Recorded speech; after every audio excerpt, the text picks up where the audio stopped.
नमस्कार मित्रों, वीडियो में તમારું હાર્દિક સ્વાગત છે। મિત્રો વિડીયો જોતા પહેલા એક નાનકડી વિનંતી છે, વિડીયોમાં તો લાઈક અને સબસ્ક્રાઇબ કરવાનું ભૂલતા નહીં। મળતી માહિતી મુજબ આપણે જણાવી દઈએ કે અત્યારમાં ખૂબ જ મહત્વપૂર્ણ સમાચાર સામે આવ્યા છે। મિત્રો મળતી માહિતી મુજબ આપણે પણ જણાવી દઈએ કે અત્યારમાં વરસાદને પણ વાવાઝોડાને લઈ હવામાન વિભાગે કરી મોટી આગાહી। આ જિલ્લામાં ફૂંકાશે 30 કિલોમીટર પ્રતિ કલાકની ઝડપે પવન।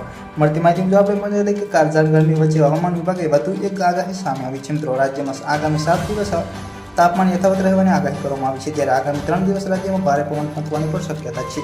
તો બનાસકાંઠા, પાટણ, કચ્છ, સુરેન્દ્રનગર સહિતના તમામ વિસ્તારમાં 25-30 કિલોમીટર પ્રતિ કલાકની ઝડપે પવન ફૂંકાઈ શકે છે, જ્યારે પવન અરેબિયન સાગરમાંથી આવતા ભેજનો બફારો વધી શકે છે। મળતી માહિતી મુજબ આપણે પણ જણાવી કે હવામાન વિભાગે 4 જૂન રાજ્યમાં વાતાવરણ શુષ્ક રહેવાની આગાહી કરી છે, જ્યારે ગત માહિતી મુજબ આપણે પણ જણાવી કે આજે જ આગાહી જણાવ્યું હતું કે કચ્છમાં 35 થી 39 ડિગ્રી તાપમાન અને ભુજમાં 38 થી 40 ડિગ્રી તાપમાન રહેવાની સંભાવના છે। અમરેલી, ભાવનગર, રાજકોટ અને સુરેન્દ્રનગરમાં 42 થી 43 ડિગ્રી 44 ડિગ્રી તાપમાન રહેવાની સંભાવના છે। મળતી માહિતી મુજબ આપણે પણ જણાવી કે હવામાન નિરીક્ષક પરેશ ગોસ્વામીએ જૂન મહિનામાં મોન્સૂન એક્ટિવિટી ચોમાસું ક્યારે બેસે તે અંગેની મહત્વપૂર્ણ માહિતી આપી છે। મિત્રો ત્યારે પરેશ ગોસ્વામી દ્વારા કરવામાં આવેલ આગાહી અનુસાર ગુજરાતમાં નિશ્ચિત તારીખ કરતાં 3.5 દિવસ સુધી વહેલાસર ચોમાસું બેસી જશે।